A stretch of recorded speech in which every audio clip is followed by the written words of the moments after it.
Olá, pessoal que vai se preparar, que está aí se preparando para a avaliação externa do SAEP.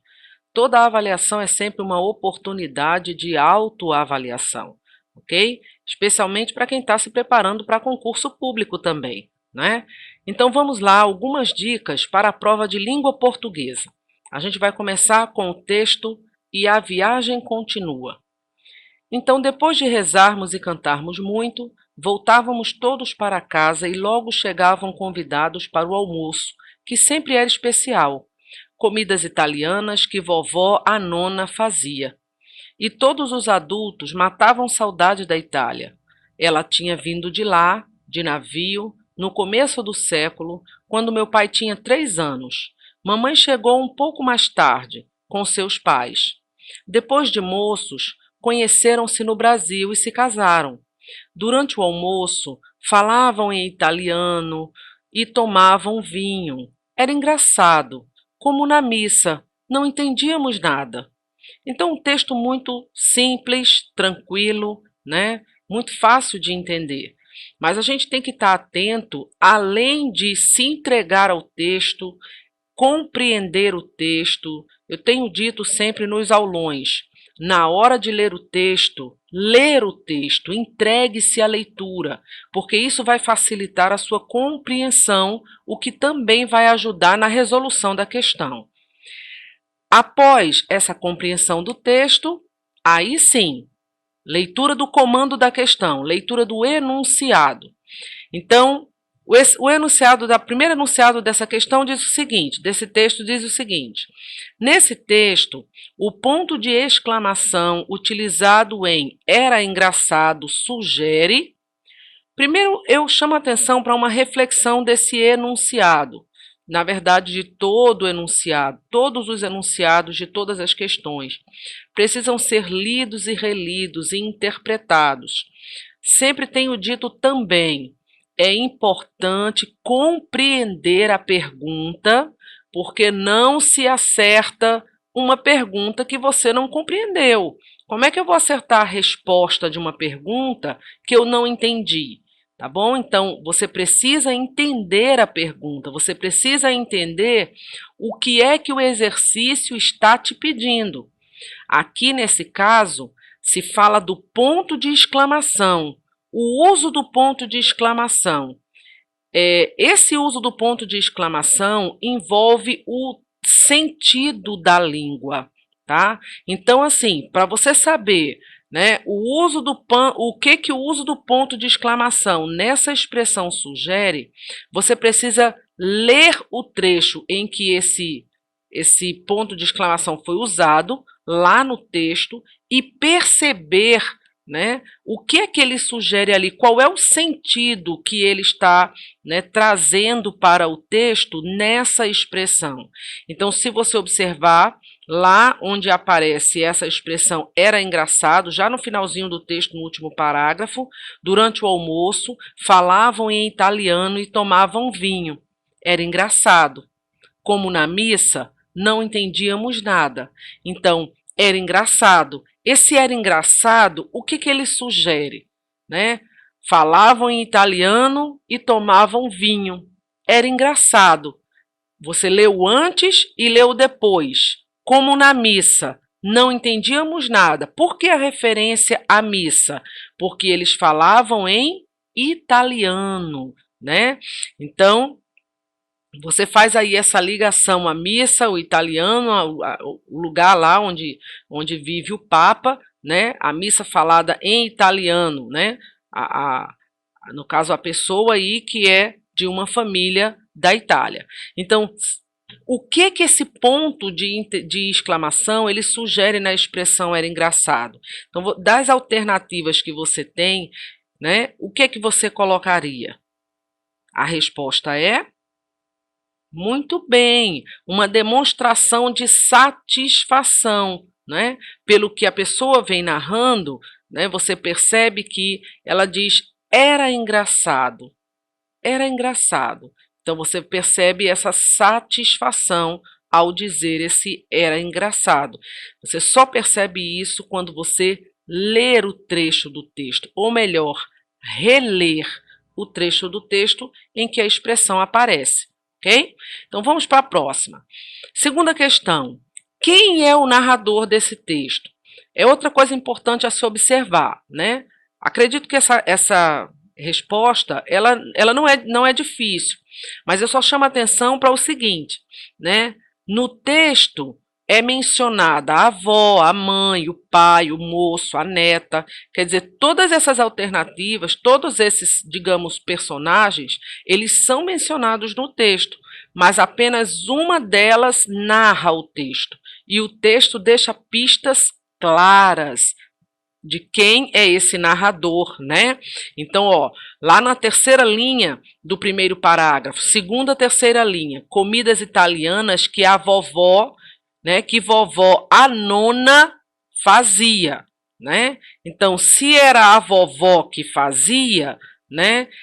Então, quem é que narra esse texto? Isso, uma neta, uma das netas dessa avó. Né? Fácil essa questão, né? Questão 3. Qual é o trecho que apresenta uma opinião? Mais uma vez, vamos prestar atenção ao comando, minha gente, da questão.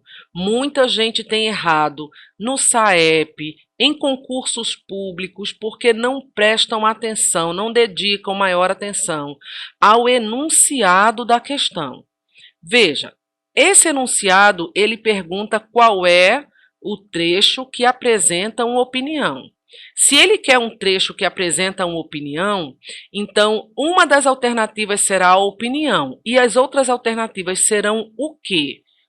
Então é preciso saber, para você saber separar bem o joio do trigo, né?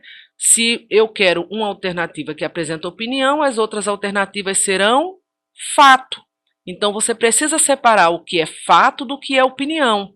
E mais uma coisa também importante: aquilo que é fato e aquilo que é opinião do texto e não sua como leitor, certo? São fatos e opiniões do texto e não sua. Então, o que é fato e o que é opinião dentro do texto. No exercício, nessa questão 3, ele pede que você encontre em qual das alternativas está a opinião.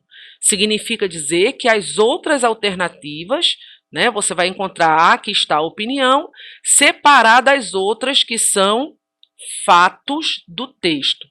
Fato é aquilo que, independente da opinião das pessoas, aconteceu ou acontece, certo? E opinião é, como o próprio nome diz, opinião, né? Cada um tem a sua. Uma pessoa pode ter uma opinião e a outra pode ter uma opinião diferente. E, né? Então, cada uma pode ter opinião diferente da outra. O fato não. O fato independe da opinião das pessoas, ele está lá, né, em evidência. Então, qual o trecho que apresenta a opinião? Então, a resposta vai ser a letra isso, letra D, ok? Vamos para a próxima questão. Leia o texto abaixo e responda. A economia da felicidade. Vivemos em tempos de altas ansiedades e, apesar do mundo usufruir de uma riqueza total sem precedente, também há uma ampla insegurança, agitação e insatisfação. Nos Estados Unidos, uma grande maioria dos americanos acredita que o país está no caminho certo. O pessimismo está nas alturas. O mesmo vale para muitos outros lugares. Tendo essa situação como pano de fundo, chegou a hora de reconsiderar as fontes básicas de felicidade em nossa vida econômica. A busca incansável de rendas maiores vem nos levando a uma ansiedade e iniquidade sem precedentes, em vez de nos conduzir a uma maior felicidade e satisfação na vida. O progresso econômico é importante e pode melhorar a qualidade de vida, mas só se o buscarmos junto com outras metas. Né? Um texto bacana, também diz muita verdade. Então, questão 4. Nesse texto, a conjunção que estabelece uma relação de concessão está no trecho. Bom, não vale a pena novamente olhar para as alternativas de resposta sem antes compreender o enunciado da questão. Veja, a conjunção que estabelece uma relação de concessão está no trecho. Então, o que é uma relação de concessão? Né? Você precisa saber o que é uma relação de concessão. Se na hora não souber pensar, refletir, o próprio nome vai te ajudar. Relação de concessão, de conceder, algo que não pode, mas eu cedo, né? Não devo, mas eu vou assim mesmo. É mais ou menos por aí mesmo. Então, relação de concessão é aquela quebra de expectativa, é algo que se faz apesar de, né? Então, é essa quebra de expectativa. Então, é importante entender o comando, entender o enunciado da questão, deixá-lo o quanto mais claro possível para poder verificar em que alternativa está a resposta correta, certo? Então, nesse caso, a conjunção que estabelece uma relação de concessão está no trecho, isso aí, questão A. Tá? Então, daí você observa a necessidade de você compreender o enunciado da questão. Isso é muito importante, tanto nas avaliações externas, quanto no concurso público que você vai fazer. Tá? No caso das avaliações externas, eu estou trazendo aqui para você a matriz de referência de língua portuguesa. Essa é a matriz de língua portuguesa do SAEP, né, que é a avaliação de língua portuguesa de Pernambuco, mas que também é feita em outros estados, tem outros nomes, né, o SAERO em Rondônia, o SAB na Bahia, o PROEB em Minas Gerais, enfim, em outros estados ela tem outros nomes, mas a matriz é muito parecida. Tá? Então, por que eu estou trazendo a matriz? Para você observar em algumas habilidades, que são chamados aqui os descritores, por isso que tem o desenho, né? Você observar aqui, por exemplo, nesse D9, identificar o tema central do texto. Num comando de questão, pode vir uma pergunta muito simples. Por exemplo, qual é o tema central do texto? Se você não souber o que é tema central, então você vai sentir uma dificuldade grande. Tá? Então, é preciso destrinchar isso, entender essa matriz, entender, né, os professores que trabalham aí com a matriz de referência, é preciso que o aluno entenda esses termos que aparecem aí, porque são eles que muitas vezes aparecem também nas perguntas, nos enunciados dos concursos, das avaliações externas de vários estados do Brasil, certo? Olha aqui a habilidade do descritor 10 de distinguir fato de opinião. Né? Então, é preciso perceber essa diferença. Né? E tem mais aqui, né? A matriz ela tem de língua portuguesa de Pernambuco, no caso, a usada em Pernambuco, ela traz 20 descritores, né, que são essas habilidades. Por exemplo, aqui no descritor 27, diferenciar as partes principais das secundárias de um texto. Então, o que são partes principais de um texto? O que são partes secundárias de um texto? Né? Se eu quero a ideia principal do texto, eu quero a informação principal do texto, eu sei que eu vou, nas 5 alternativas, eu vou procurar onde está a ideia principal.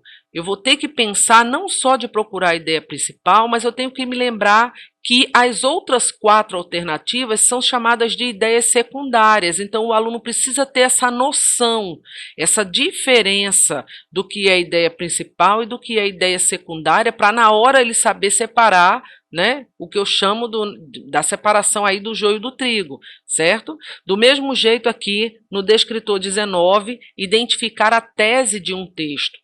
Né? Para o estudante que não sabe ou não lembra o que é exatamente uma tese de texto, são estudantes que fazem essa prova, estudantes do 9º ano, estudantes do 3º ano do ensino médio, né, o curso travessia, normal médio, enfim, esses termos, né, são termos muito específicos da linguagem, podem trazer dificuldade sim para o estudante e eles se sentirem assim, pode até saber responder e não conseguir por conta de alguns termos que aparecem na matriz. Então, acredito que seja muito importante que esses termos sejam esclarecidos, né, junto aos estudantes, e os professores aí podem ajudar muito, né, cada um de vocês. Gente, um abraço para todos, Fiquem com Deus e até a próxima.